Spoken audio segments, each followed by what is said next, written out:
किसी ने कितनी कमाल की बात कर दी है ना कि किसी रिश्ते में निखार सिर्फ अच्छे समय में हाथ मिलाने से नहीं आता। किसी रिश्ते में निखार सिर्फ अच्छे समय में हाथ मिलाने से नहीं आता, बल्कि नाजुक समय में हाथ थामने से आता है। अभिनंदन, आभार, नमस्कार दोस्तों, स्वागत है आप सभी का मेरे चैनल सरमास शोकेस, जहां आप देख रहे हैं, सुन रहे हैं बेहद खूबसूरत, दिल को छू लेने वाली प्रेरणादायक कहानी। और अगर मेरी कहानी पसंद आ रही हो तो मेरे चैनल को सब्सक्राइब करें, लाइक करें और शेयर जरूर करें। कहते हैं प्रयास करना हमारा काम है, तो आज इसी प्रयास शब्द पर आधारित है मेरी प्रेरणादायक कहानी जनरल डब्बा। जैसे ही ट्रेन रवाना होने को हुई, एक औरत और उसका पति एक बड़ा सा संदूक लिए डिब्बे में घुस पड़े। दरवाजे के पास ही औरत तो बैठ गई, पर आदमी चिंतातुर खड़ा रहा। जानता था कि उसके पास जनरल टिकट है और ये रिजर्वेशन डिब्बा है। टीसी को टिकट दिखाते ही उसने हाथ जोड़ दिए।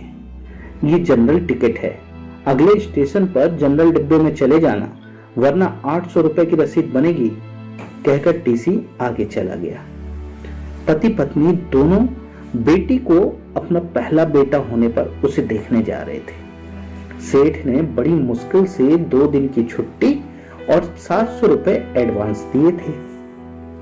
बीबी व लोहे की पेटी के साथ जनरल बोगी में बहुत कोशिश की, पर घुस नहीं पाए थे। लाचार होकर स्लीपर क्लास में आ गए थे।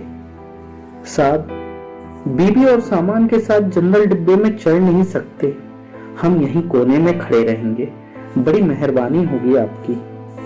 टीसी की ओर 100 का नोट बढ़ाते हुए कहने लगा। 100 में कुछ नहीं होता है, 800 निकालो वरना उतर जाओ। 800 तो गुड्डी की डिलीवरी में भी नहीं लगे साहब, नाती को देखने जा रहे हैं, गरीब लोग हैं, जाने दो ना साहब। अब की बार पत्नी ने कहा।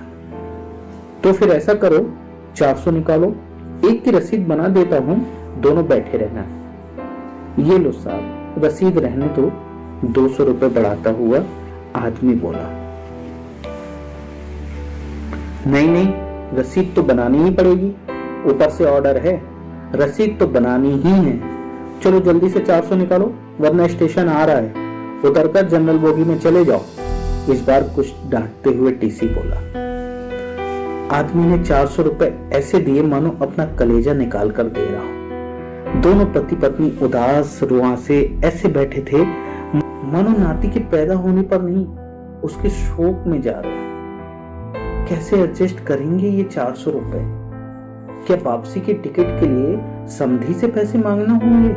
नहीं नहीं, आखिर में पति बोला, 100-150 तो मैं ज्यादा लाया ही था, गुड्डी के घर पैदल ही चलेंगे, शाम को खाना नहीं खाएंगे, 200 तो एडजस्ट हो गए, और हाँ, आते वक्त पैसेंजर से आएंगे, 100 रुपए तो बच गए। एक दिन जरूर ज्यादा समय लगेगा और अपना सेठ भी चिल्लाएगा, मगर मुन्ने के लिए सब सह लूंगा।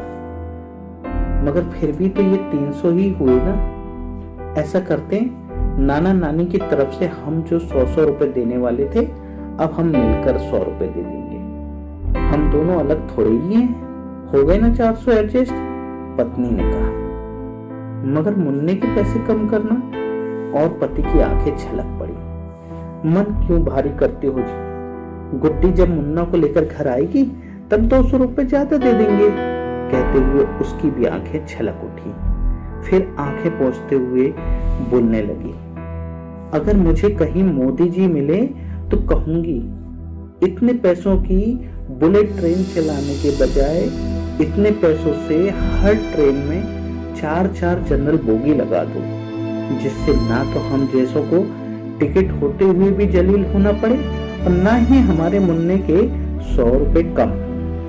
उसकी आंखें फिर छलक पड़ी। अरे पगली, हम गरीब आदमी हैं, हमें वोट देने का अधिकार तो है, पर सलाह देने का नहीं, रो मत।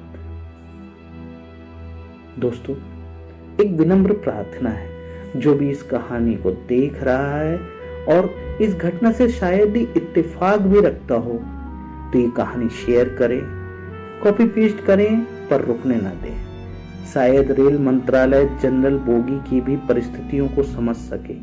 उसमें सफर करने वाला एक गरीब तबका है जिसका शोषण लंबे समय से होता आ रहा है। एक कोशिश परिवर्तन की ओर एक मध्यम परिवार से।